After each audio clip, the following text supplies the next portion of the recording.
Well, good morning, everybody, and welcome to this virtual breakfast talk presented jointly by Go Hunterdon and the Hunterdon County Planning Board. I'm Carrie Fellows, the Director of the Department of Planning and Land Use, and the breakfast talk format was conceived several years ago in the interest of creating relationships with the municipalities within the county to help foster cooperation among them and to present useful information. So thank you to Go Hunterdon for all your work to make this happen today. We're also pleased that you were able to join us this morning. This program is being recorded and will be available online for viewing later. And now I'll turn this over to Tara Shepard, Executive Director of Go Hunterdon. Thank you, Carrie. Go Hunterdon is very happy to be collaborating with Hunterdon County for this workshop, as well as the workshop that we held in March that's available online. This morning, we've assembled a panel of experts to share information that Hunterdon County municipalities need to know about the requirements of New Jersey's electric vehicle model ordinance, why you should consider adopting an electric vehicle ordinance for your community, and how to craft that ordinance. We will hear from one Hunterdon municipality about the process of adopting their ordinance recently. Background information on each panelist was provided in the event invitation. A reminder that all attendees should be muted during the session, and we ask that you please use the chat box feature located at the bottom of your screen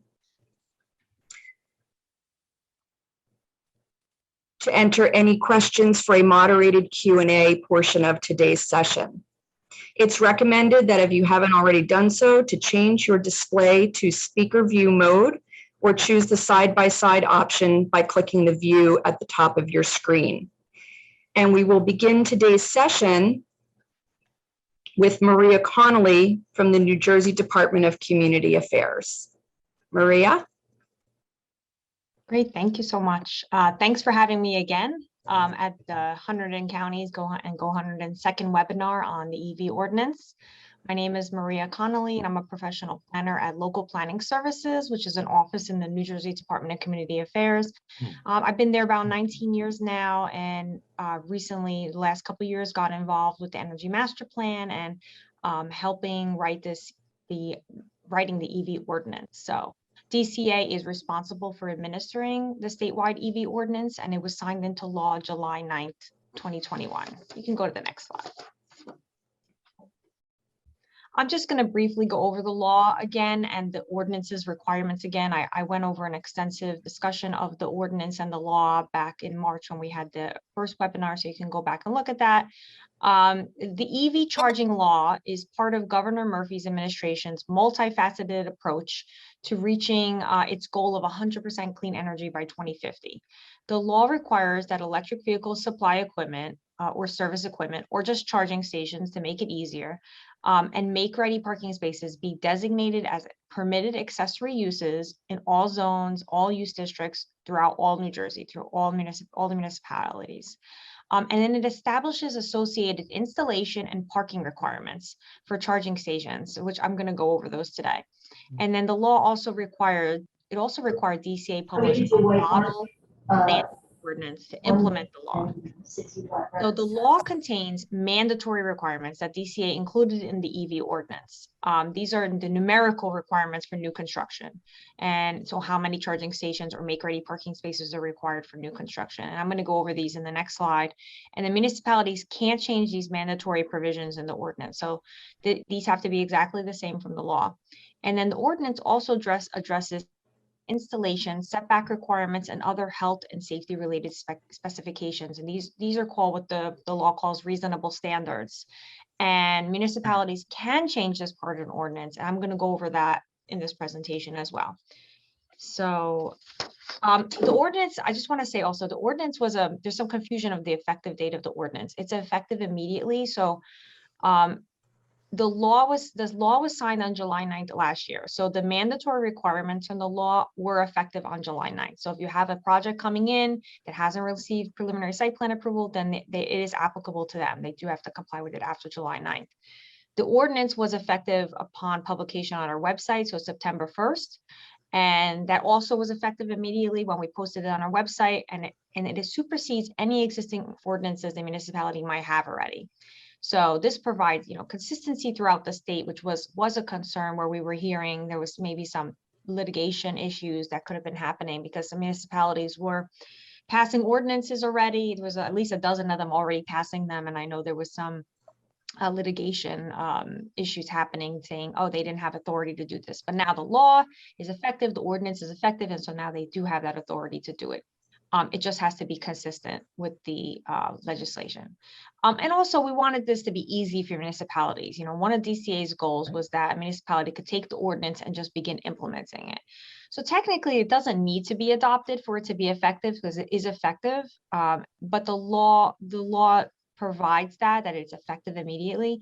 But I'm going to discuss why a municipality may want to adopt the ordinance anyway. So I'm going to discuss that today. You go to the next slide. So real quick, these are the mandatory requirements from the law that are in the ordinance. So this is for new construction only and for new parking spaces. So if you have an existing project, does not have to comply with this. If you're doing like a grading in a parking lot, that doesn't, you don't have to do it. If you're doing an addition and doesn't involve new parking, you don't have to do it. So the key also here is preliminary site plan approval. So the time of application law doesn't apply here, which I know is unique. So it's really when the project received preliminary site plan approval, that's the cutoff. So any applications for new multiple dwellings, again, this is only for the residential component is for new multiple dwellings only. For 5 and more units, 15% of the parking spaces have to be make ready. And then for only residential, there's a timetable for when you have to actually install the charging station. So of those 15%, a third of them have to have the actual charging station installed immediately. Again, after 3 years, they have to have another third, and then after another 3 years, they have to have the final third. So after the 6 years, all 15% of those parking spaces have to actually have charging stations on them. This is only for for residential, not for non-residential.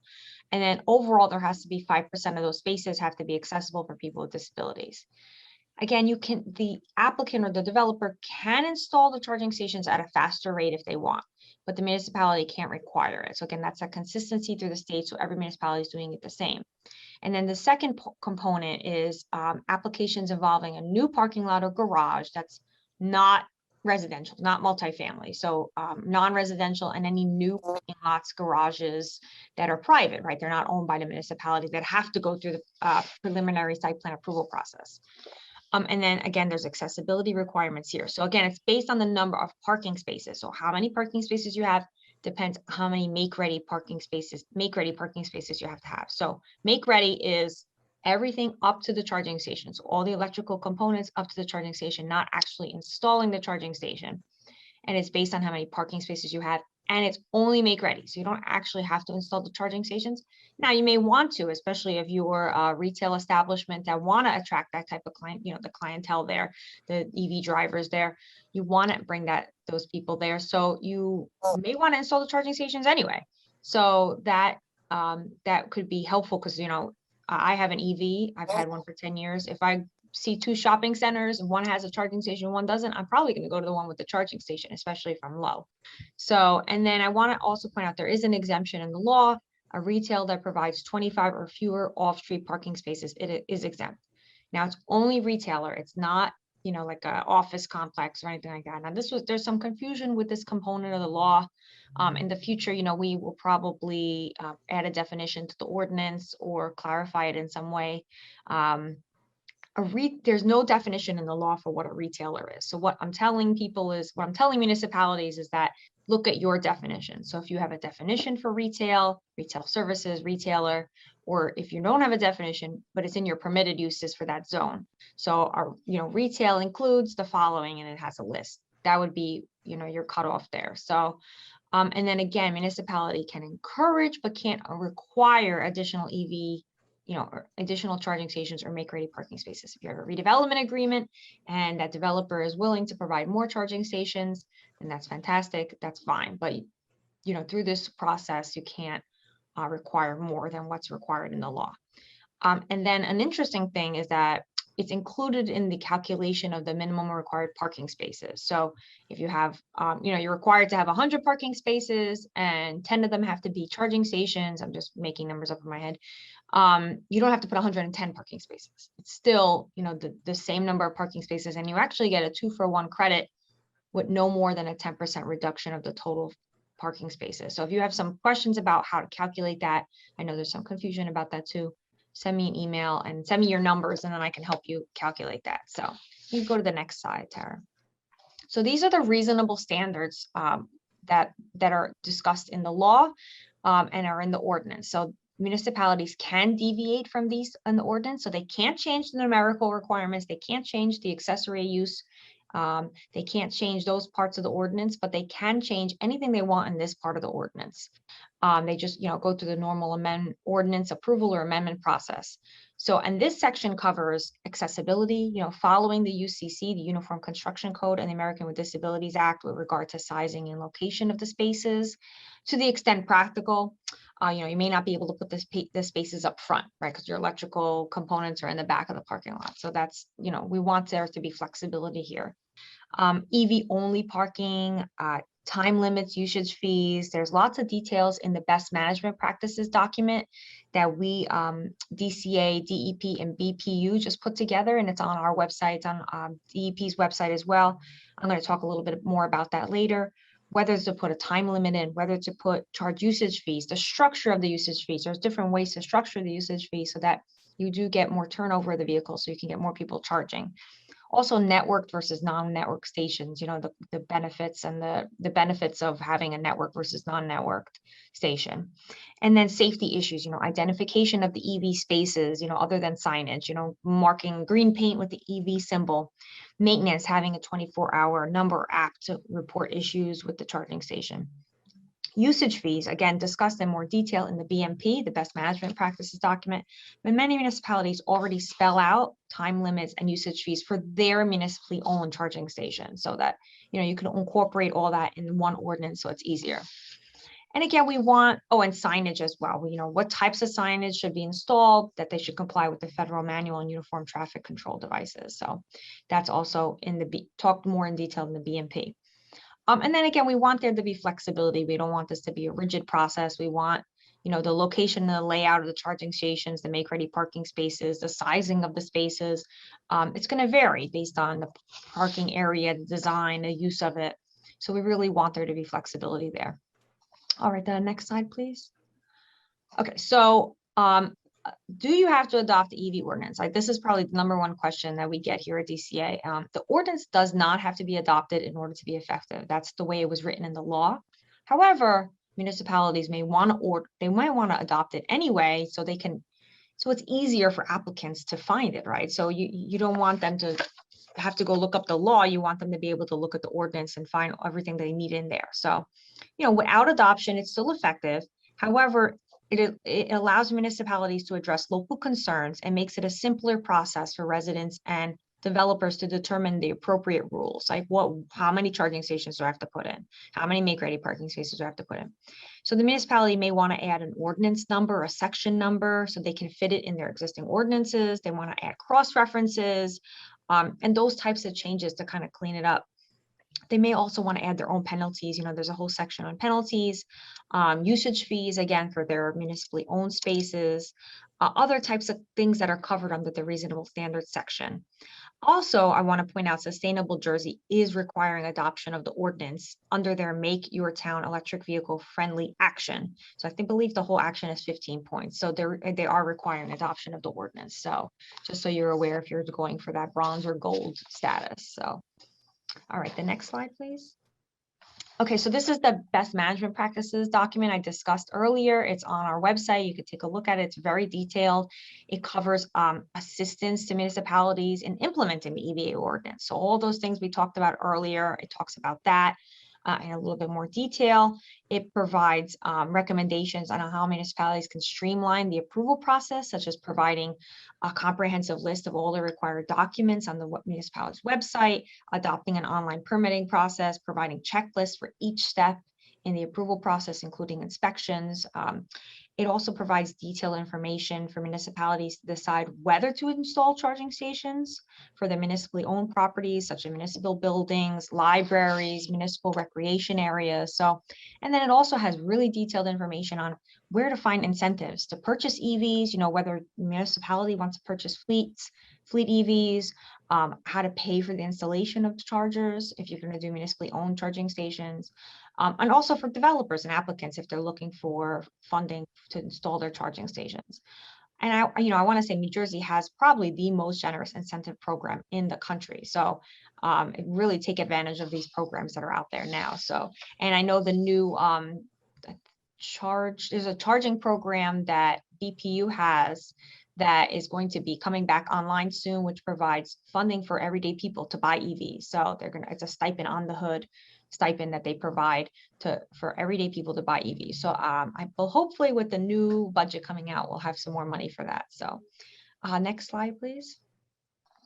And then this is what changes can be made to the reasonable standards section. So required elements from the law can't be changed. You can't change the numerical requirements. You can't change it's an accessory use. However, you can change the size of the spaces. I received an email recently asking if they can allow smaller spaces than 9 feet wide by 18 feet length.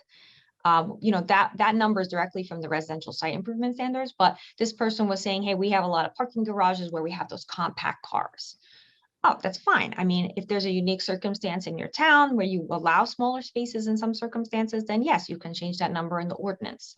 If you don't want your police department to enforce the EV only parking for publicly accessible spaces, you can change that in the ordinance. If you don't want them enforced at all, or if you want, not that I'm encouraging that, but or you want another department to enforce them. So you can change that in the ordinance.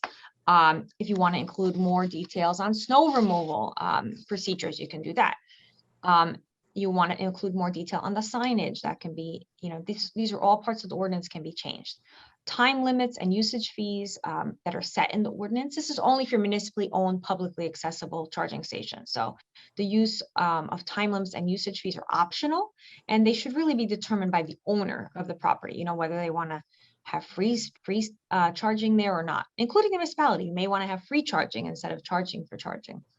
So, these are really good maneuver mechanisms that help ensure turnover so that charging stations are available to EV drivers that need them. You can set a lower fee for the charging time. In my town in Lawrence and Mercer County, for the charging stations at the municipal building, they charge a lower fee until it's done charging, and then it goes up to a higher fee, almost like a parking fee, so that when the charging is complete, so you're like paying a parking fee almost for leaving your car there then, and it's a higher cost, and so that encourages you to move the vehicle. And also, you want to look at the venue or the land use to determine the time limits. You might have a longer charging station time at a beach. People go to the beach, they don't just spend an hour at the beach, they may spend 2, 3, 4 hours there soon, or recreational, sites, parks, municipal parks, hiking trails, things like that. You might want to have a longer charging limit there.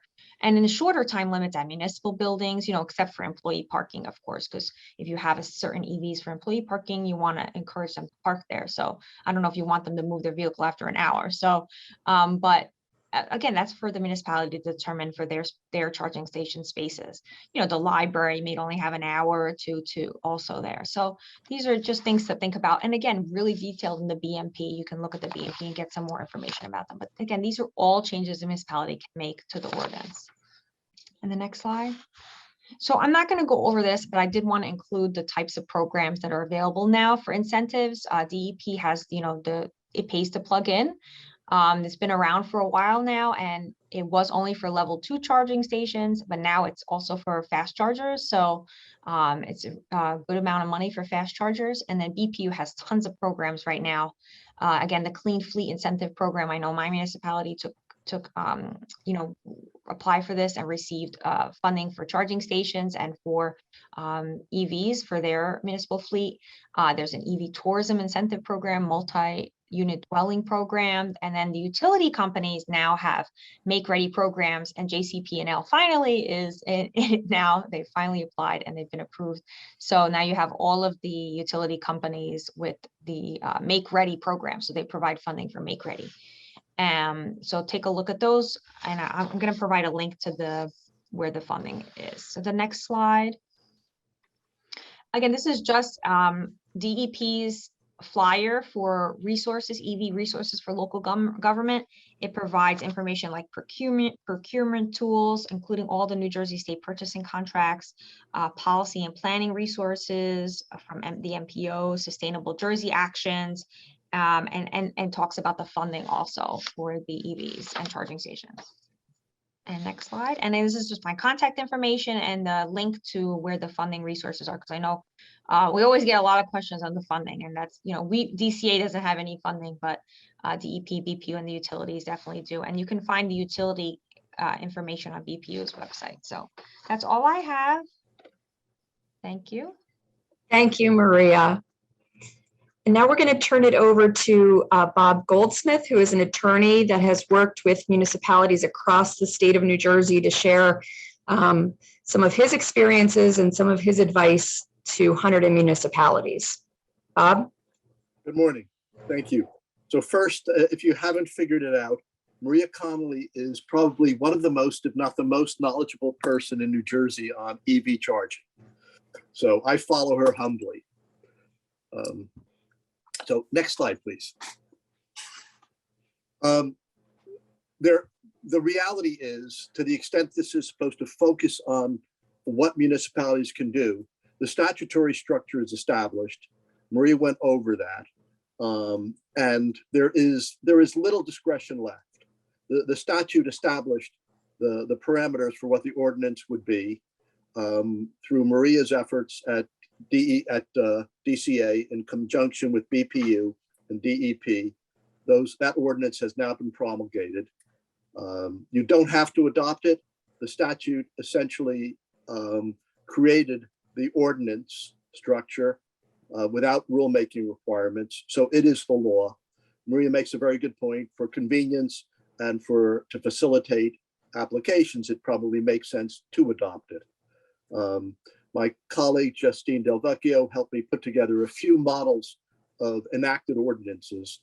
And to give some content, there's not a lot that can be done, so no one should fool themselves. Probably one of the biggest, most pragmatic issues is turnover. And if you think about it, if you have it, our office is in Roseland. We have offices in Roseland, Red Bank, and Woodbridge. Woodbridge doesn't have any. I don't think Red Bank does now. Roseland implemented 2 at our multi-purpose office building. But the problem is you have to get there early, because if you don't, someone will spend the whole day there. So turnover is a real world issue. These are probably level 2 charging stations, so they take probably 2 to 4 hours to charge. Maria has a 100% EV car. Maria and I were on a panel a week or 2 ago, and I was speaking on a subject, and I said to the audience, I said, have you considered buying EV cars? First I said, do you own an EV? And a few people put up their hands out of about 50. And then I said, have you considered buying an EV car? And someone said, yes, but, and I said, range anxiety? He said, no. He said, I'm just worried that I can't go far enough and I'll get stuck in traffic. And the person next to him looked at him and said, yes, that is range anxiety. And so I was a subject of range anxiety. So I bought a plug-in hybrid. I love it. I go 700, 800 miles on a tank of gas. And it's just a good feeling. If I'm in the Lincoln Tunnel or Holland Tunnel, I put it on electric and I'm not contributing to the terrible air quality in there. And for local driving, I'm doing electric. It's a very good feeling. I have grandchildren and I'm trying to take care of them. But going through these ordinances, so Franklin Township adopted an ordinance. It did not include anything regarding installation of the EVSE or make-ready spaces, no fees for charging, included the optional language from the model ordinance. Hamilton didn't make any changes to Section F, included fees for charging. And I would say that there really should be careful consideration to that. You want to incentivize people to make the effort to get out and to move their car, because inertia says, hey, I get there early, I'll park there and I'll stay there for the whole day. And fees for charging. And my understanding is that some of the private companies that are out there now putting in charging stations either on a revenue basis or on an advertising basis, certainly want to put in procedures that encourage turnover. Ridgewood, again, no changes to Section F, fees for charging. Madison speaks for itself. No fee for public charging, but left open-ended charges for private companies. Next, please, Tara. This is probably worth your having an awareness of this. Level 1 is 120 volt, 3 to 5 miles of range per hour. Level 2, 10 to 20 miles of range per hour. And level 3 is 80% charge in 20 to 30 minutes. And I think the next slide has costs. Obviously, that's a vast difference. So you're looking at tens of thousands of dollars for a level 3. And my understanding is Teslas currently will not meet universal criteria. They're proposing that in the next year or two, all of their charging facilities will meet universal standards. Next. This was something that Justine found. I thought it was very helpful. Now this is per capita. It's I'm sorry, it is not per capita. It is just the number of plug-in vehicles registered in New Jersey. And it does show nearly a doubling from 2020 to 2021. And just to digress for a minute, I'm a fan of Tom Friedman, the New York Times columnist. And he, on June 7th, he wrote a piece. The title was "The Ukraine War Still Holds Surprises as the Biggest Maybe for Putin."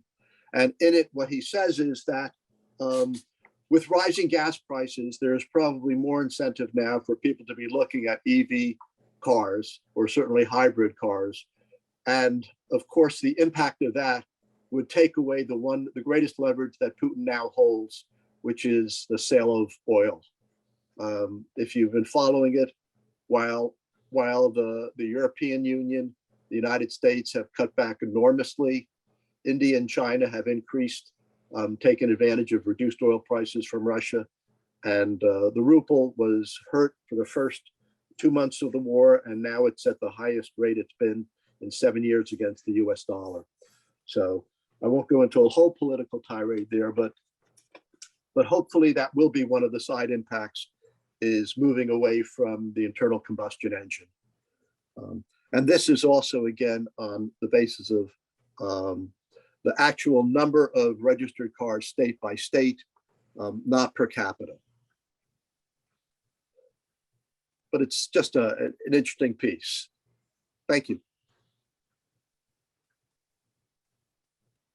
This is the sales of the different cars and the manufacturers that are manufacturing electric vehicles.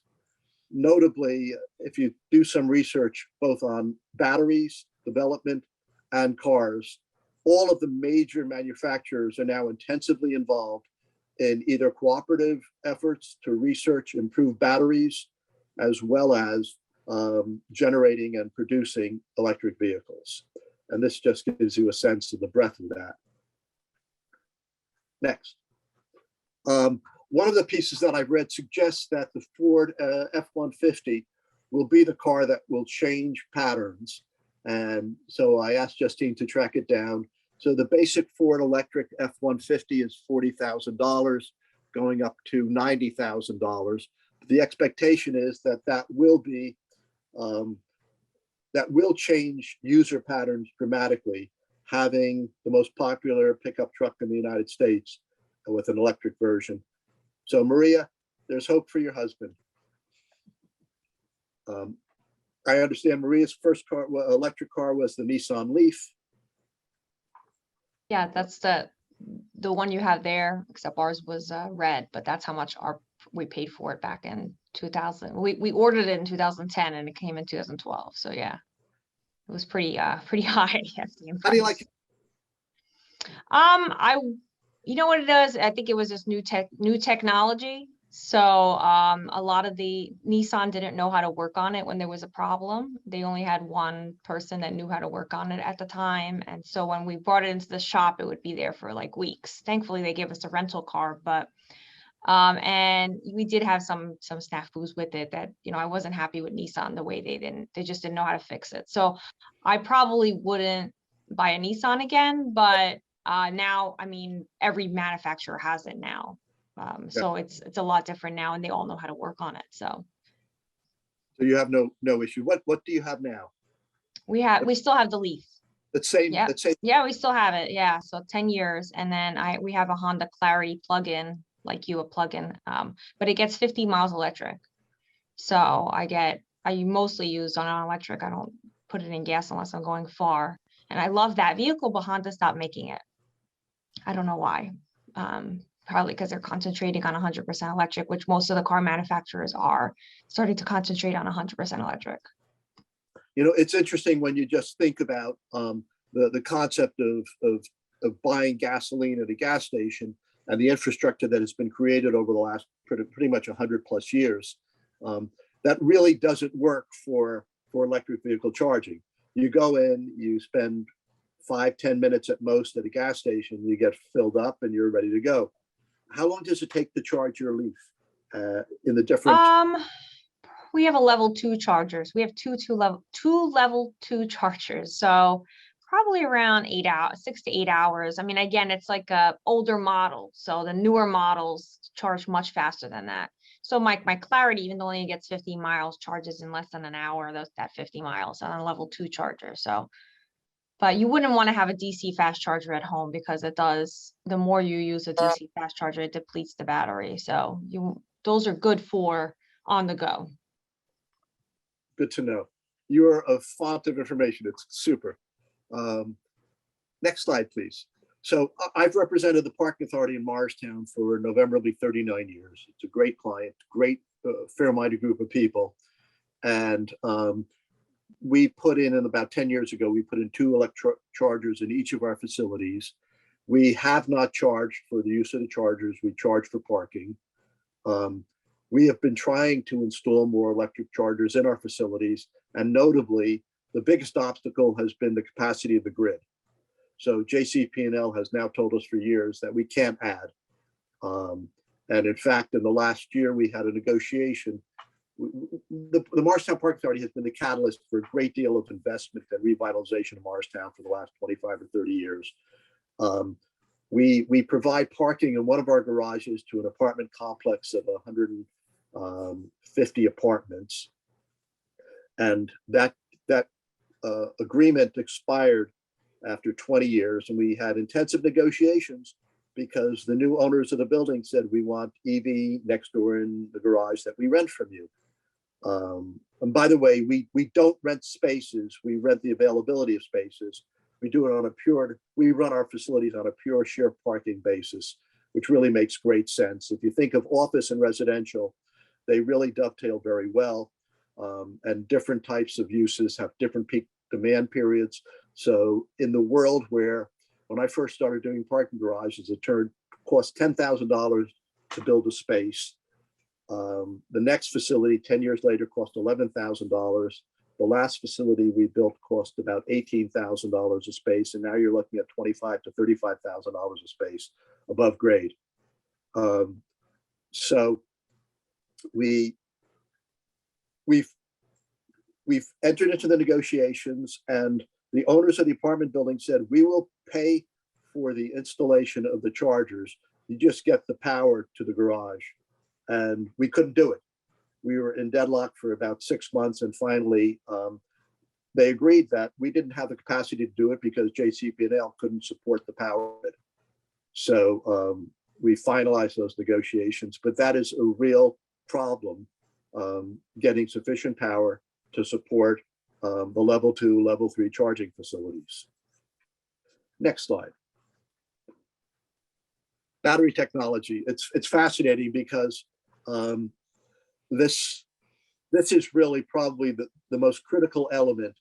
And if you just look at some research, all of the major car manufacturers are intensively engaged in billions of dollars of research with either standalone companies or their own subsidiaries looking at improving battery technology for both safety and longevity and space.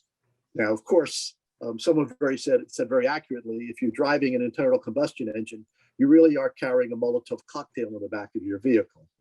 And if you remember what was the Pinto, if you're old enough to remember, the Pinto was a small Ford vehicle built probably in the 70s. And they stopped building them because there were so many rear collisions, which resulted in fires. So battery technology is crucial, and it'll be interesting to see how battery technology impacts EV charging requirements. Next. Now, Justine tells me that cutting edge technology is that in some places you will be able to use your electric vehicle to help supply power back to the grid, since braking and downshifting generates power within your vehicle. I have no clue how it works, but it's interesting to know that it's out there. Next. So issues, grid capacity, cost of installation. As Maria noted, there are a good deal of grant systems out there, particularly in New Jersey, to subsidize and facilitate installation of EV charging stations at level 2 and level 3. But bear in mind, grid capacity is an issue. I think PSE&G is probably the most advanced. Electric is probably behind them, and JCP&L is dragging their feet. They were the last to get, I guess, an approved proposal through BPU. Overstaying is an issue. And I think something that should be given careful consideration by local municipalities is ensuring turnover, because there obviously is a significant increase in the number of electric vehicles needing charging. And it needs to be addressed critically. And I wrote to the manager of our office building. They sent around an email asking people to please pull out after 4 hours. That is happening now and then. Again, bear in mind that gas stations really aren't the future for electric charging vehicles, because 5 minutes doesn't do anything. You need at least 20 minutes to maybe an hour or two. And it seems that retailers will probably embrace the idea of charging. And as Maria said, you go to the beach, you go to the office, that's a place where charging for 2 or 4 hours becomes something meaningful. Next slide. I leave it to Amy now. Thanks. Oh, thanks, Bob. Thanks, guys. Hi, can you hear me and see me and all that stuff? Or? Yes. All right. So hi, I'm Amy Green. I'm on the Raritan Township Environmental Commission, Green Team, Open Space. I've been in the environmental field since 1974. So I own a Tesla Model 3. I think it was the thickest color on that bar chart that I bought back in 2018. And it's the best car I ever owned. And a couple of things you mentioned, I don't really experience. It's a very efficient, it's probably the most efficient of the Tesla models, charges pretty fast. At the superchargers, in 10, 15 minutes, I'm good to go by the time I, grab something to eat, go to the bathroom and check my emails. I keep going. And just a few hours at home and I'm good to go.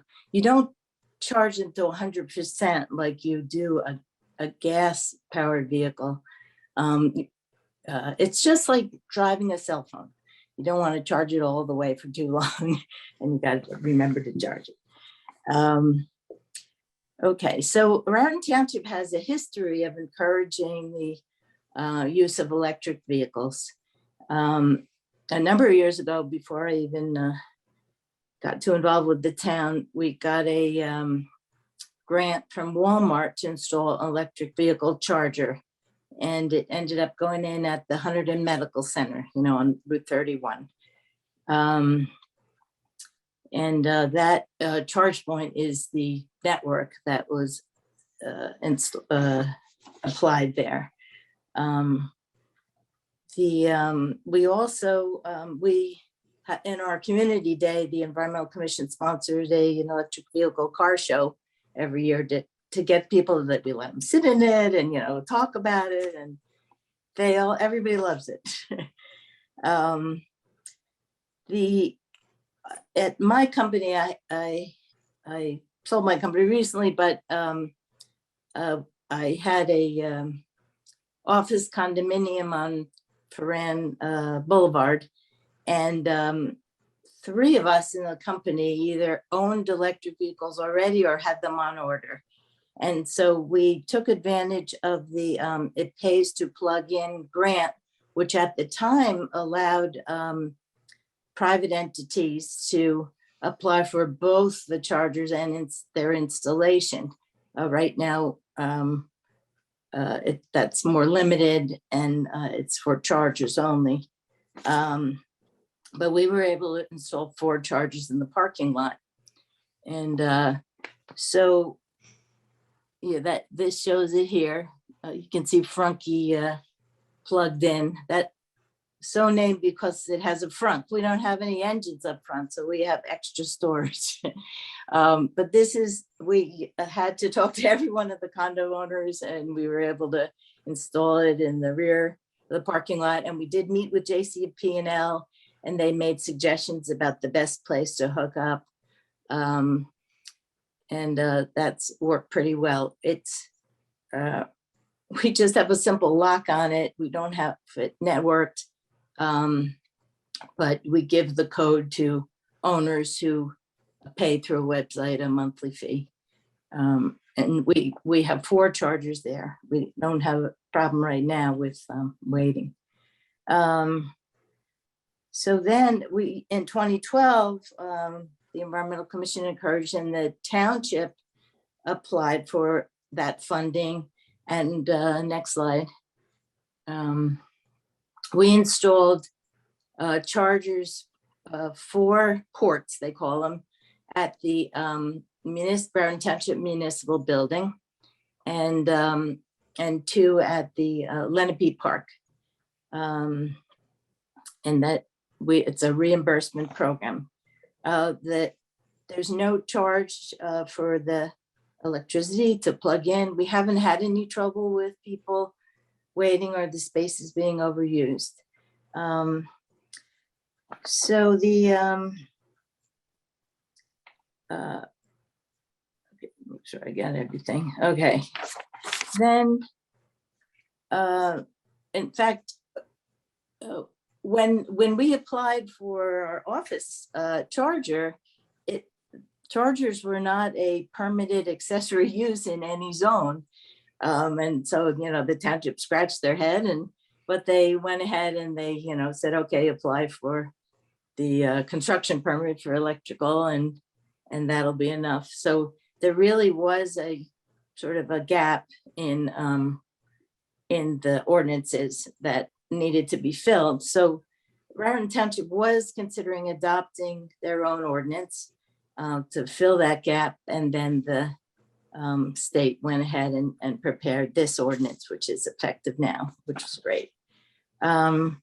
So our township decided they wanted to adopt the ordinance, and the township engineer reviewed it. This was several months back now, and got to the only section you can change, the section F, reasonable standards, EVSC parking. I think, so the township attorney asked the township committee, well, do you want to impose timing restrictions and penalties? And I think one confusion, or one thing that needs to be understood, is publicly accessible. Okay, that means open to the public, but it includes retail establishments, multifamily, spaces that are available to the public, non-designated spaces in townhouse developments. So a lot of these chargers are in retail establishments, and all the ones I've encountered in those situations, privately owned properties, are networked. And when you plug into a network means there's a company that charges the property owner a monthly fee, but they manage the charging, the pay structure for charging. And there is a penalty set for that can be set when you're plugged in and your charge is full. So our comment to the township attorney was, don't worry about those public. Most of our chargers in our town are going to be on retail establishments, the publicly accessible ones. So we don't need to regulate those. Now, and we're not for public parking, let's say parks or municipal buildings, we're not Morristown. We don't have any parking garages. This is Hunterdon County. It might be different in Lambertville or something where they want to think about that. So at this point, we did not include any penalties or charging. And that it, maybe going forward, if there becomes bigger demand, we would just network them and or could even modify the ordinance. So we just adopted the ordinance, plugging in where it says Raritan Township, referencing our parking regulations. The ordinance does say whatever the existing parking restrictions are, let's say in Lenape Park, when the park's closed, you can't be parking there anymore. Okay. One thing that has come up in our town is, actually, this is Joe Lustig here. He's actually my son, but he applied to put a charger in the front of his house under the ordinance, applied for a zoning permit. And because in residential zone, you can't have structures in the front yard, they didn't allow him to put the structure there. Now, actually, there is flexibility in this ordinance, and the township should be more flexible about that. So as much education as we can get, that township should be, within reason, allowing these chargers to go in the front. Let's say you have a circular drive and your car is going to be there. It makes a little more sense. Okay, I think I hit all the points, but this is great. Thanks, Go Hunterdon. Thanks, Hunterdon County Planning. Okay. Thank you, Amy, and thank you to Maria and to Bob. We're going to move on now to some of the questions in the chat box, and Catherine Fullerton from the County Planning Department will go through a few of these, and I encourage anyone that has questions specifically for our panelists or just in general to put them in the chat box, and we'll include them in our discussion now. And Amy, I have a question for you to start off with. Okay. I know that that Raritan Township just recently adopted your municipal ordinance. And what would you say was sort of the number one concern during that process with your governing body? So we had the first reading in June, and the final will be July 19th. So we're pretty close. And there was a lot of support for it. I think there was some confusion about, do we have to apply these time limits and penalties? And the advice of the Environmental Commission, given our situation, was we don't see the need at this time. But yeah, we do the Sustainable Jersey certification, so I'm glad to see we might get some points for this. So. Good. Catherine, are you there? I am here, and I am not seeing any questions yet. Okay. Maybe this was just such an informative session that people are still absorbing this information. I have one question here that looks like it's a direct message just to me. The question is, in a multifamily condo development with driveways and garages attached to each unit, how does the make-ready provision apply? Is it just to the guest parking provided throughout the development? Yes. That's a really good question. It's one where we get a lot. So the law doesn't dictate where the EV spaces have to go. So they can be in people's driveways, they can be in general parking spaces, they can be in the visitor area. It's really something that should be worked out. It's a, case by case basis where they should go. So it really should be worked out between the applicant and the planning board or zoning board and the municipality, the administration of the municipality, of where the best place is for the EV charging, because it's hard to regulate everything. So that's really should be on a case by case basis where they can be, but it's flexible. Okay, and we have another question. Does the model ordinance address when a site owner might want to establish a commercial charging station on an existing site? For example, they might have excess parking spaces that they want to convert to EV as an ancillary revenue source.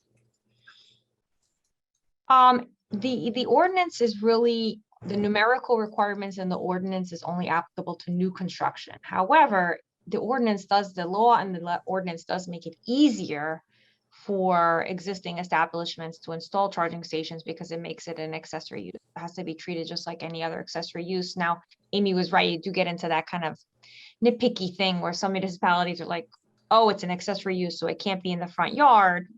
If you have like a circular driveway, it goes through the front yard. But we really are not anticipating that happens in most cases. I'm sure municipalities will be flexible with that. But yeah, it should make it easier for them. They're not required to do it, but if they want to do it, then that's certainly encouraged. And then there's the EV grant programs out, the charging station grant programs out there they can look to apply for. Yeah, and I think Maria, in here it says you don't have to get site plan approval if you're putting in the existing parking lot. Is that right? Correct. That's right. Because it's an accessory use, you don't have to go to the planning or zoning board, because that was an issue that we were seeing before the legislation and the ordinance was that municipalities were kind of treating them differently. You'd go to one town and they would just treat it like an accessory use already, or they would even have it in their ordinance as an accessory use. So they would just make you go get a permit. And you work with the staff at the municipal building on that. And then there were some towns making applicants go to the zoning board because it wasn't a permitted use. So, this hopefully clarifies that and makes it easier.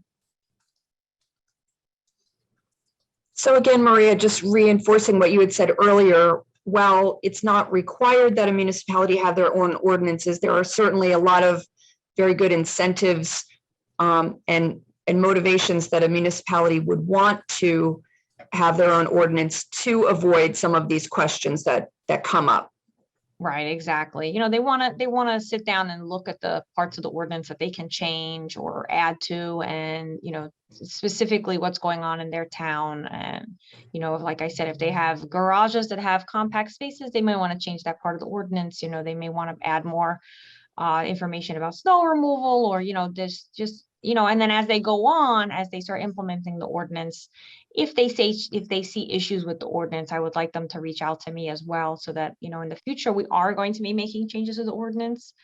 We're going to be working on an FAQ too that's going to go on our website. I've been working on that recently, and hopefully we can clarify some of the issues that come up. But again, this is something totally new. This is new in the country, honestly. Like I've said in the previous webinar that there's lots of municipalities that pass ordinances and counties that pass ordinances across the country, but New Jersey is really the only state that has this legislation and this ordinance that's kind of mandatory for each municipality. So it's really new, and it's new for DCA. We've never done anything like this before. Like I said, normally the legislation comes out, it says, hey, state agency, promulgate these regulations according to the AP process. And it didn't do that in this case. It said, hey, DCA, just do an ordinance. And it gave us 30 days to put it on the website. So it was like a really quick turnaround. So if you see issues with it, let me know, because in the future we will make changes to the ordinance. We want to be cognizant though, because it does affect, I think we have 564 municipalities now. It does affect 564 municipalities. So we want to, collect all the changes and then in the future make like maybe one big change and let all the municipalities know so that they can fix their ordinances as well. So That was going to be my question, Maria, that if DCA is going to update the ordinance, what does that mean for municipalities that have adopted their own ordinance? right, exactly. So that's, if we make changes in the future, we're going to try to do that as little as possible, because then the municipality will have to take, they may have to redo their ordinance. And then the numerical section, if we change any of the numerical requirements in the ordinance, technology changes or more people are buying EVs, like Bob was showing that chart that the people that are buying EVs, that's going up every year. So, and we anticipate that going up higher. I mean, that was the point of the law, was that when people start seeing the charging stations, more people are going to want to buy EVs, because they say, oh, I can park in my house now. I can park my condo where I couldn't park before. I can park in my place of employment. So we may want to increase the charging station number, right? Because you have that issue where, okay, then you have an EV and everybody's charging and you have no place to park to charge it now. So if that happens, we do have to go to the rulemaking process to change that. If we want to make changes to the reasonable standards section of the ordinance, we don't have to go through the rulemaking process, but we want to, make sure we collect all the issues. So it's going to be maybe a year or so before we make any changes to the ordinance, so that we can collect all the issues and make those changes to the ordinance, because then the municipality is going to have to take it again and may have to redo their ordinance again. So Maria, we did have a question that's in the chats that you could probably see, wanting more information and sort of a one-stop guide. So would your FAQ page, when it's available, would that be a one-stop guide? Or it won't talk Mario about also recommended njclean.com. Is that a good place to start? Yes, I think so. I've never been to that website. I've probably been to that website, but it's not a government website. So is it? I don't think it is. Let me look at it. Is it a government website? Oh yeah, I'm sorry. This is BPU's website. Yes, this is the one that I linked in my presentation. Yeah. So that has only the DPU program. So if you want the DEP program, you have to go to their website for the DEP program. But the FAQ is not going to have information about the grants as much. I mean, I might put where can I get information about grants, and then provide a link to those websites. It's really BPU and DEP's program. So I can certainly, if you want to email me, I can put you in contact with the people there at DEP and BPU that are in charge of those programs, so you can get more information directly from them. Okay, so for the grants, the question was specifically about the grants. I made it a little bit wider of a question of one stop for everything, because it does seem like you sort of, for the ordinance, you need to go here, and for the grants, you need to go, you've got DEP and BPU with grant opportunities, and that's sort of just the way it is for the grants. But yeah, the BPU website would be probably one of the best places to start. Okay. Yeah, unfortunately, that's a problem with state funding, right? Like, like housing, like even for housing, you can't just go to one department and find funding for housing, right? Like HMFA has programs, DCA has programs, even other state agencies have programs, or even like energy savings programs. BPU has programs, DCA has programs. So it's like, I wish that wasn't the case, but that's the way it is at the state. The different agencies have similar funding programs, let's say. Right. So we are going to be sharing the presentations with all attendees today. And of course, we are also recording this session. Also, Go Hunterdon is in the process of updating our website, our electric vehicle section of our website. So based on the feedback that we get from the type of information that people are looking for, we're going to try and synthesize some of this information down. So hopefully we may be a little bit of a one-stop resource on the Go Hunterdon website, and we hope to get that updated by the end of this summer. Yeah, you have all the charging stations, publicly accessible ones in the county. Yes, yes, we do. Tara, I'm sorry, I just want to mention the BMP would be kind of a one-stop guide too, because it has information about the ordinance and the grants. It has both. And that's on our website too. Okay. Sorry, I know you were ending. No, that's okay. That's okay. If anyone has any last minute questions to put in the chat, we can address a few last minute questions here. We've we've made good use of our time and we're ahead of schedule, but I know everyone's quite busy. So we just wanted to make sure that we were able to share this information. I think what we've learned from Maria, again, is that this is an ever-evolving area and arena that we're all working in right now, and that at least here in Hunterdon County, Raritan Township sort of has taken the lead, and they are the first to have a ordinance, and I think more will follow suit. So I just have two announcements that came up in the chat. So Carrie Fellows is sharing that Hunterdon County is also updating its website, and they plan to be able to share some resources as well. And then the Clinton Township Green Team is going to be having a Drive Green event coming up. Green Fair and an EV car show on July 9th from 11 to 2 p.m. at Bunt Park. And they're going to have several EVs available there. And we will make sure that you get some additional information on that event coming up here next month. So with that, I think we've got everything in the chat box addressed. And I want to thank everyone for joining us for this session. And I want to thank the County Planning Department for their collaboration on this. And I want to thank our panelists for sharing your time with us today and your valuable information. So thank you, everyone, and have a great day.